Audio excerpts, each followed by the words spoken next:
सत्संग में जब इंसान चल के आता है तो अपने आप में बहुत बड़ी बात है। आज घोर कलयुग का समय है और इस समय में राम नाम में बैठना अपने आप में बेमिसाल बात है, बहुत बड़ी बात है। भागों वाले, नसीबों वाले ही सत्संग में चल के आते हैं और सत्संग में संत, पीर, फकीर, गुरु क्या बताते हैं, क्या सिखाते हैं और सत्संग सच्चा कौन सा होता है।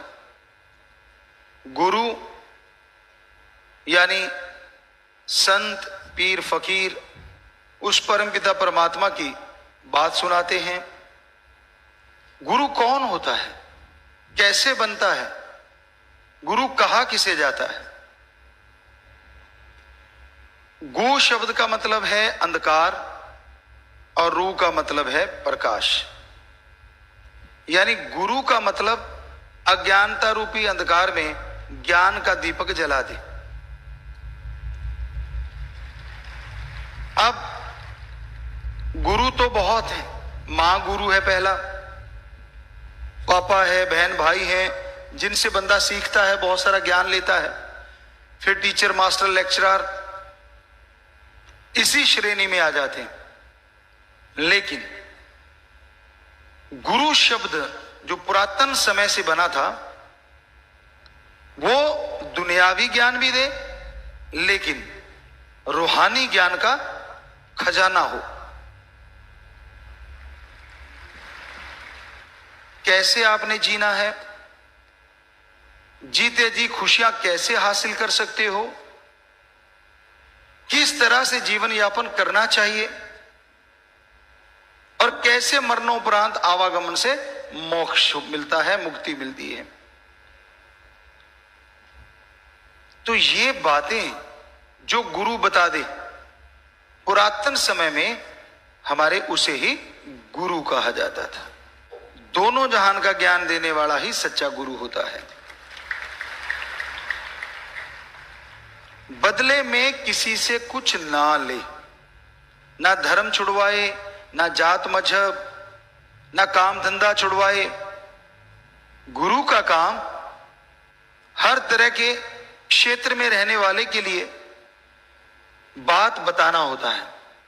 यह नहीं कि आप अपना काम धंधा छोड़ें, घर गृहस्थ त्याग दें।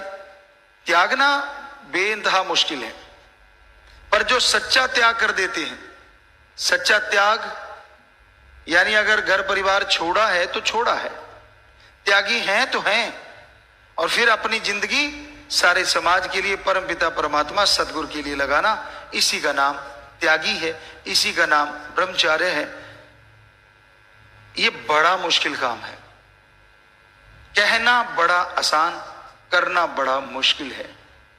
तो गुरु का काम, चाहे वो कोई घर गृहस्थ में रहता है, चाहे कोई त्यागी है, सबके लिए मार्गदर्शन करना, सबको रास्ता दिखाना।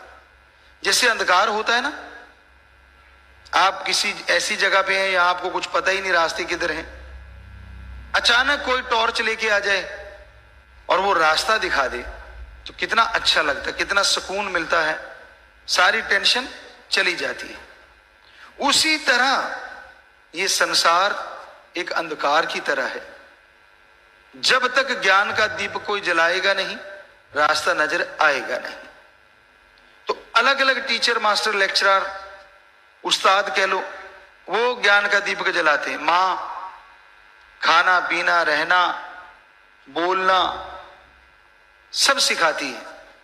बाप साथ रहता है साई की तरह, अगर अच्छा बाप है वो भी रास्ता दिखाता है, पढ़ने लिखने का इंतजाम करना, उनकी रक्षा करना बच्चों की।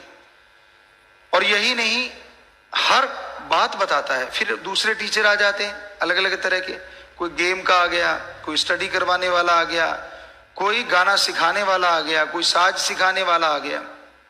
तो ये गुरु, उस्ताद, टीचर, मास्टर, लेक्चरर उस श्रेणी में आ गए। पर जिंदगी कैसे जी जाए, आपको मिल जाएंगे इसके टीचर, बहुत सारे मिल जाएंगे। ये आप कोर्सेज कर लो, जिंदगी सफल हो जाएगी, ये कर लो, ये हो जाएगा। परमात्मा की भी बात बताने वाले, आपका भविष्य बताने वाले, बहुत मिल जाएंगे और बहुत फिसलते देखे हैं हमने।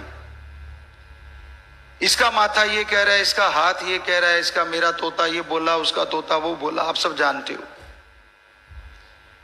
मतलब आपकी जेब तक है, जेब से आपके वाले पैसे निकले, तोते से जो मर्जी बुला लो। सो सारा सिस्टम है, दुनिया उसमें लगी हुई है। पर सच्चा गुरु वो होता है रूहानियत में, सूफियत में या हमारे धर्मों में, जो धर्म का रास्ता बताए, कर्म का रास्ता बताए, ज्ञान का रास्ता बताए और आत्मा का, परमात्मा तक जाने का रास्ता बताए। बदले में किसी से कुछ भी ना ले। गुरु जो अपनी पदवी पे होता है, जैसे सच्चे सौदे की रीत है, तो साईं मस्ताना जी महाराज आए तो साईं मस्ताना जी महाराज, और कोई गुरु नहीं। परम पिता शास्त्र नाम जी दाता रहबर उस बॉडी में आए तो शास्त्र नाम जी दाता रहबर, सच्चे सौदे में कोई दूसरा गुरु नहीं। ऐसे ही अब ये नहीं कह सकते आप, अब क्योंकि परम पिताजी ने उस चीज को बदल दिया। हम थे, हम हैं, हम ही रहेंगे। तो अब ये जो बॉडी आपके सामने शरीर बैठा है, हम तो उस रूप में बोले जिसमें ये शरीर आया, जिसका जो नाम रखा गया, तो खाकसार है, चौकीदार है, वो रहेंगे हमेशा, बोलते भी रहेंगे क्योंकि तीनों बॉडियों ने बोला है। लेकिन दूसरे शब्द में बोले तो शास्त्र नाम शाह मस्तान दाता रहबर, और ये मीत के रूप में आपके सामने जो बैठा है, तो यही आपको पहले भी बोला कि हम गुरु थे, हैं और हम ही रहेंगे और आगे भी हम हैं।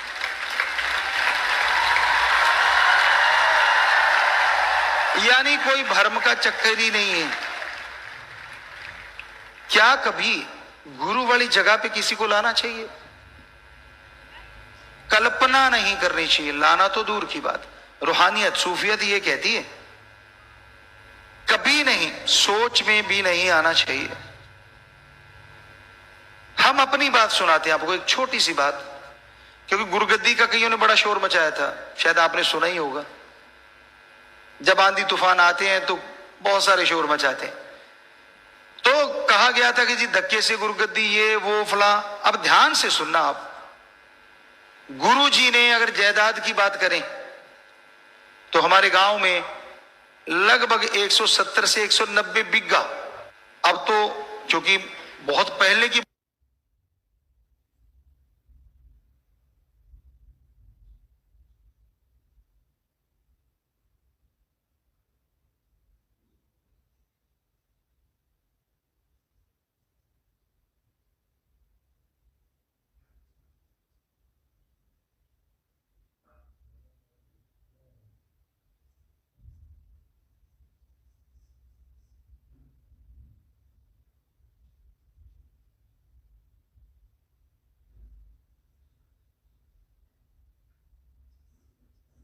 पंद्रह एकड़ थी, कुछ ऐसा आंकड़ा था जब हम आए थे। 25 वो मान लो, और 25 ही अगर अपन मस्ताना जी धाम में माने तो हो गई 50 एकड़। और हमें बेपरवाह जी ने कितनी सौंप रखी थी वहां? अगर जमीन की भूख होती तो हमारे ज्यादा थी, वहां बेपरवाह जी ने बख्शी हुई थी। अगर टेक्निकल देखना चाहते हो आप, एज ए टेक्निकल, कतरा सच्चे सौदे का अरबों एकड़ से ज्यादा बड़ा है हमारे अकॉर्डिंग, ये हमारे अकॉर्डिंग रूहानी। लेकिन एक दुनियादारी की बात, तो जमीन जायदाद ज्यादा थी। सबसे पहले ट्रैक्टर हमारे आया था, शायद 52 में या 54 में, ध्यान नहीं है। और तब जिले में सिर्फ 2 ही ट्रैक्टर थे। जो जो सामान आता गया सबसे पहले वहां आता गया। घर में बेपरवाह जी ने ऐसी जगह जन्म दिया, तो यानी कोई कमी नहीं थी। ट्रैक्टर नए आए, वो भी पहली बार वहां आया, गाड़ी आई तो वहां पहले आई। तो उनकी कृपा, उनकी दया दृष्टि, जो उनकी कृपा दृष्टि हुई, तो यानी उस लिहाज से तो हमें कोई लालच नहीं था। क्यों? वहां ज्यादा बड़ा घर था, इधर तो कोई चक्कर ही नहीं था। पर जब मीटिंग शुरू हुई 89 में, तो बेपरवाह जी ने फरमाया हमने गुरुगद्दी पे किसी को बिठाना है, आप हमें नाम दो। बहुत सारी मीटिंग चली, नाम बताओ। किसी ने परिवार का बताया, किसी ने परिवार के रिश्तेदार का बताया। बेपरवाह जी गुस्से हो गए जब परिवार का नाम बताया या रिश्तेदार का। बेपरवाह जी ने फरमाया ये जद्दी जायदाद नहीं, ये रूहानियत की, सूफियत की जायदाद है, इसे वही ले दिए जाएगा जो इसका हकदार है। और तो सदगुरु जी ने ये वचन किए, सारे चुप हो गए और लास्ट में सबने मिलकर एक ही बात कही थी कि गुरु जी हम हैं अंधे, अंधा आंख वालों को नहीं देख सकता, आप जी रूहानी सब बादशाह हो, रूहानी आंख वाले हो, आप ही बता सकते हो वो कौन है। उससे पहले की मीटिंग में बेपरवाह जी ने फिर ये भी फरमाया था, या उसी मीटिंग में फरमाया था कि चलो ठीक है फिर मानोगे ना जो हम कह देंगे। सारे ने हाँ करी जी, जो आप कहोगे सतवचन। तो कह लगे हमें तो ऐसा चाहिए, कम से कम 10 तक तो बड़ा हो, कम से कम बड़ा घर हो, अच्छा खानदान वाला हो। और जिधर हाथ जा रहा था बिल्कुल वहां हम बैठे थे। तो बेपरवाह जी कहते चलो ठीक है हम तो ऐसा चाहते हैं। समय बीत गया, मीटिंगें वो बंद हो गई उसके बाद, चलो। और बेपरवाह जी ने हमारे नाम पे कागज बना दिए। ध्यान से सुनिएगा, हमारे नाम पे एक एक बात सच है, गुरु ऐसे थोड़ी ना आते हैं, बनाए नहीं जाते, वहीं से बन के आते हैं। सदगुरु ने पहले बना लेता है पहले। और यहां पहले का उदाहरण देते हैं, साईं जी मस्ताना जी ने भी कर दिया था, लेकिन परम पिता जी ने, शास्त्राम जी दाता ने बताया कि पहले कैसे होते हैं गुरु। हमारे नाम पे उन्होंने सारा कुछ लिख दिया। फिर इनको भेजा चंद सेवादारों को कि जाओ उसको कहो। और हम सरसा से, ये सज्जन साथ थे, एक और थे नंबरदार, एक हाँ यही थे शायद 2-3, और हम लोग जा रहे थे संगरिया के पास। एक जगह आती है वहां क्रॉस है, कैंची सी बनी हुई है। हम लोग वहां से होते हुए बुदरवाड़ी साइड में जा रहे थे। वहां इन्होंने एक बात छेड़ दी, कहते यार परम पिता जी कहते हैं बड़ा घर चाहिए, खानदानी घर चाहिए, इतना पढ़ा लिखा, कम से कम 10 तक तो होना चाहिए, ये वो ऐसी बातें। चलो 10 नहीं तो पढ़ा लिखा इतना हो, ऐसी बातें करने लगे। करते करते हम आराम से सुनते कि गाड़ी ड्राइव हम ही कर रहे थे। तो अचानक जी बोले यार ये है ना, हमारा नाम लेके बोले, कहते ये बड़ा घर भी है और खानदानी भी है। तो ये बताने लगे कि ये देखो इतना पढ़ा लिखा, इतना बड़ा घर, ये वो। हम चुप रहे। कहते यार परम पिता जी कहते है ना। मैंने मारे बड़े खच, मुंह से फिर फूल तो बरसेंगे नहीं, क्या क्या बरसा होगा वो इनको पता है। हमने कहा अभी गाड़ी से नीचे उतरो। अब वहां बियाबान कोई नहीं है, दोपहर का टाइम था, शाम से का। उनका कहा आगे से नाम लगा दिया ना, बोल भी दिया, ऐसी कल्पना भी कर ली, ये धरती दिखती है ना बसार जैसी दिखेगी, कहते हल्दी वर्गी दिखोगी। पंजाबी में कहावत है, ये पंजाबी बोलते थे, ऐसे धरती हल्दी वर्गी दिखोगी। सो ये चुप करके शांत कहते यार हम तो वैसी, वैसे कैसे का मतलब नहीं, गुरु से तुलना करी तो करी कैसे। ये फुस गए वहां से वापस बेपरवाह जी के पास। कहते बात हुई, कहते जी बात हुई। ये पंजाबी में कहते जो पैरों से पानी नहीं डुलने दिंदा, जो एग्जैक्ट वर्ड इन्होंने बोला। बेपरवाह जी कहते कोई नहीं फिर देखो, आप फिर देखो। हम फिर ये हमारा साथ हो लिए, हमें तो हंसी तो आ ही रही थी अंदर से। मैंने कहा बेटा आजा, जब बोलोगे ना तब बताएंगे। तो हम, एक गांव है लखासर, खरलिया लखासर होते हुए एक नहर, वही एमओडी नहर आती है, गुरुसर मोडिया के नाम पे है। नहर का पुल है, पुल के पास ये कह लगे जी हमें तो रफा आज आई है। हमने कहा अच्छा आ गई। साइड पे गाड़ी रोकी, गांव में तो पहुंच ही गए थे। हमने कहा अच्छा गांव से पहले बात करना चाहते हैं।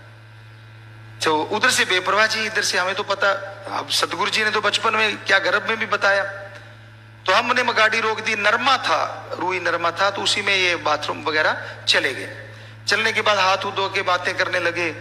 कहते यार वैसे कोई बात नहीं, हम यार तू लड़ना मत यार। कहते नहीं नहीं हम वो बात नहीं करते, चल तू प्रबंधक या ऐसा कुछ बन जा। हमने कहा हम तो अपने घर में ही प्रबंधक हैं, अपने सतगुरु से यारी लगाई है, हम तो आगे भी नहीं जाते, यहाँ से बस ये मिलनी चाहिए, बस हो गया काम। तो ये बेचारे फिर फुस। तो ये वहां बेचारे बैठ बूट के खाना पूरा खा के वो चून ही करी इन्होंने और वापिस आ गए।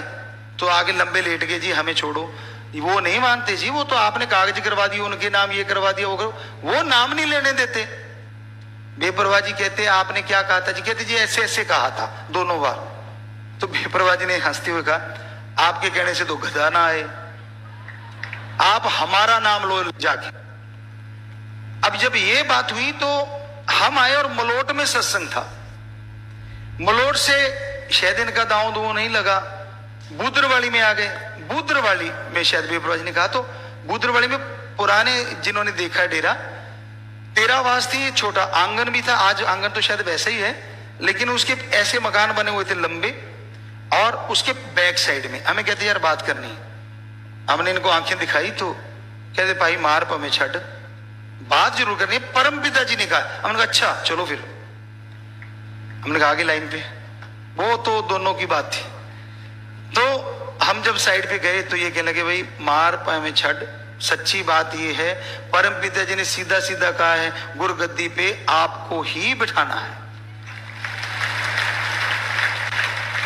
हम वहां ऐसे कुछ सेकंड के लिए अपने सदगुरु से जुड़े, वैसे तो जुड़े ही रहते थे। तो हमने इनको बोला कि इनके याद होगा कि अगर बेपरवाह जी चाहते हैं हमारा बंद बंद काट लेना, हर बंद में से हर बूंद में से शाह सतनाम शाह मस्तान निकलेगा, दूसरा नहीं। पर आप ये बात थी तो पहले बोल देते। कहते तेरे को देख के हिम्मत पड़े तो ना, कहते उधर जाए तो उधर गड़बड़, इधर आए तो इधर गड़बड़, उधर जाके जवाब क्या दें और इधर आपको कहें क्या। वो कहते थे कहो जाके।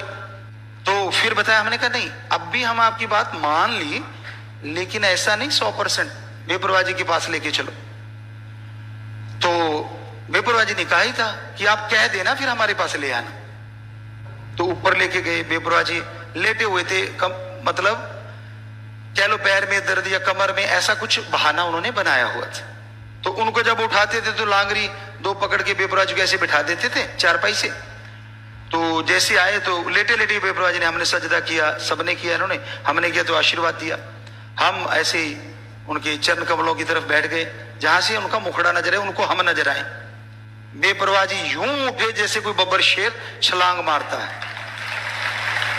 मतलब लांगरी जो सहारा देके यूं बिठाते थे वो तो अभी सोच भी नहीं पाए, उससे पहले बेपरवाह जी खड़े भी होकर वचन यूं करे, यूं ऐसे ये करके ये चीज हमारी तरफ और उनकी तरफ बब्बर शेर बनाएंगे। ऐसा बब्बर शेर कोई हवा की तरफ नहीं देख पाएगा। कहती कर क्या रहे हो। उस समय हम अपने खेतों में टीले थे, तो पानी लगाने के लिए थोड़ा सा एरिया रह रहा था। तो हमने 2 ट्रैक्टर और यार दोस्त मित्रों के आए हुए थे, या किसी परिवार में से भी सारे थे, तो 3 ट्रैक्टर लगा के उसको समतल कर रहे थे। हमने कहा जी खेत समतल कर रहे हैं। तो बेपरवाह जी कहते बेधड़क हो के तू खेत को सही कर दे जल्द से जल्द। तो हमारे ये सज्जन बोल पड़े, पिताजी इसको ऐसे ना कर दें वैसा ना कर दें। इनकी दर सही था अपनी जगह, क्योंकि कईयों के अंदर वो बच्चा बना हुआ था अब कि मैंने बनना मैंने बनना मैंने बनना, इनको तो पता था, दिखा हुआ था बाहर। बेपरवाह जी फिर उसी एक्शन में आ गए, किस चीज तक, और जो आवाज थी वो हम ना ही बोले तो अच्छा है, कहीं माइक ही ना फट जाए। तो बेपरवाह जी ने वो जोशीले अंदाज में कि चुपचाप खेत में काम करने दो, आप चुप रहो, किसकी हिम्मत की इधर देख भी जाए। मैंने कहा जी सतवचन। बेपरवाह जी ने प्रसाद दिया और हम आ गए खेतों में करहा लगाते रहे, किसी को कोई पता नहीं, ना घर में बताया कुछ नहीं। पर ये थोड़ी सी करके वहां से आए थे साथ, तो हमारे कपड़े ले गए पुराने, ऐसे ही बहाना सा बना के कि फटे कपड़े। हमें तो हंसी आनी थी, क्योंकि इनकी चालाकी सी देख के कि हाँ ये मतलब ये करना चाह रहे कि हम पता नहीं लगने देते। वो भी हमने ही कहा, यानी पहली बॉडी में कहा था कपड़ों का नाप। तो ये कपड़े मांग लाए, कुर्ता पजामा जो भी था वो ये ले आए किसी बहाने से कि मैंने पहना या तूने पहना करके, और वो ले आए। तो 3 दिन या 4 दिन बाद बेपरवाह जी ने बुला लिए कि सारी फैमिली के साथ आ जाएं और बता के आना है। तो फिर हमने सारे परिवार को बताया। तो फादर साहब कहने, तब उन्होंने बोला था, सिर्फ वही एक ऐसे उच्च कोटि के एक भक्त या हाजमे वाले बंदे देखे हमने, वरना तो क्या क्या क्या क्या मिनट में कर देते लोग। कहते मुझे तो उन संतों ने पहले ही कह दिया था 23 साल तक तेरे पास रहेगा, 23 साल होने के बाद ये तेरे पास से चला जाएगा, अगर ऐसा बच्चा आएगा चाहिए तो ले ले। तो कहता जी मैं डर गया कि 23 साल के बाद क्या होगा। वो कहता है नहीं होना हवाना उसको कुछ नहीं है, लेकिन 23 साल के बाद वो जिस लिए है और जिसका है उसके पास चला जाएगा। फिर सब वहां से आए और फिर आप आगे की कहानी तो आपको बहुत बार बताई है कि 22 को ही शाम को विप्रवा जी ने कह दिया था कि दोनों जहान की दौलत हमने इनके झोली में डाल दी। ये हुआ था सारा कुछ। तो गुरु ऐसे नहीं बन जाते, कोई बैठा बैठा कोई बोल ले सोच ले। इसलिए हम कहते कि हम, विप्रवा जी ने जो बोला, हम थे, हम हैं और हम ही रहे। ये गुरु बनाए नहीं जाते, ये पैदा होते हैं। और गुरु वो होता है जो गुरु के वचनों पे 100% ठोक के पैरा देता है, 100%। परमपिता शास्त्र नाम श्याम मस्तान जी ने ये बॉडी को कैसे बनाया अपने लिए, हमारे लिए नहीं। वो तो गया, ये तो उनका है सब कुछ, क्योंकि उन्होंने कहा था कि ये बदल नहीं सकता, मैं हूं, तो उन्हीं का है। भाषा का अंदाज बदल जाता है। आपने सुना होगा जब हम बैठा करते थे, विप्रवा जी ने दलीप सिंह जी कविराज होते थे, उनसे बुलवाया करते थे, पैमाना बदलता रहता, बदलती मैं हकीकी नहीं। ये कवाली आज भी है। तो जब हम बराबर बैठा करते थे तो विप्रवा जी ने कम से कम वो 13 महीनों में 5-7 बार वो कवाली, और जब मीटिंग चला करती थी तब भी स्टेज से कह के 2-3 बार वो कवाली गवाई थी। तो इशारे तो बहुत हुए थे, पर पकड़ने वाला कोई चाहिए। अब याद आ गया होगा, खास करके कविराजों को तो जरूर याद होगा अगर ध्यान देंगे, कि ये कवाली कह के बुलवाते थे कि दलीप सिंह वो सुना, वो सुना।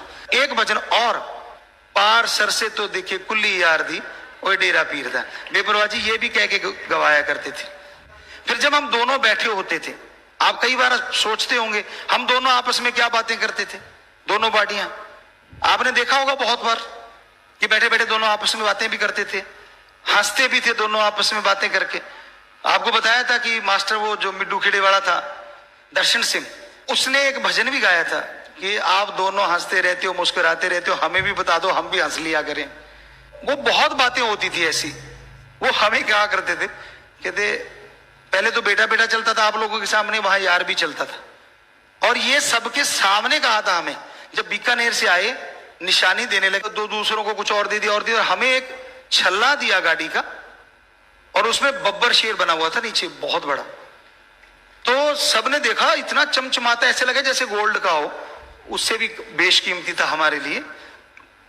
तो वो ऐसे विप्रवा जी ने पकड़ा, वो यूं घुमा बब्बर शेर, तो इन सबकी निगाह गई। कहते ऐसे ऐसे से किया, कहते भाई ख्याल ना करना, इनके लिए कुछ अलग से दे रहे हैं।